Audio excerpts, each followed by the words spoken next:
રાતે 3 વાગે ખૂબ ભયંકર ઘટના બની છે કે ગણપતિ બાપ્પાનું આગમન થતું હોય અને વોર્ડ નંબર 17માં નિર્મલ પાર્ક યુવક મંડળ એ મારા વિસ્તારનું વર્ષો જૂનું મંડળ છે અને ગણપતિ બાપ્પાની સ્થાપના કરતું રહેતું છે. આ એક કૃત્ય જે ગણપતિ દાદા લાવતા હતા અને એની પર જે ઈંડા ફેંકવાનું ધ્યાને આવ્યું છે.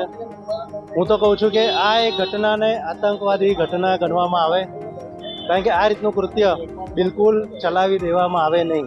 અને જે પ્રમાણે ભારતીય જનતા પાર્ટીના કોર્પોરેટરો આ વિસ્તારના રાતના 3 વાગ્યાથી, મીડિયા મિત્રો રાતના 3 વાગ્યાથી, સંગઠનવાળા અને પોલીસ જે પ્રમાણે ઊભી રહીને કામગીરી કરી છે એ પ્રમાણે જોતા એવું બી લાગે છે કે પોલીસ ફૂલ એક્શન મોડમાં છે અને જેને બી આ કૃત્ય કર્યું છે એને બક્ષી દેવામાં નહીં આવે. અને અમે પણ વડોદરા ગણેશોત્સવ સેવા ટ્રસ્ટ તરફથી અમે લોકોએ પણ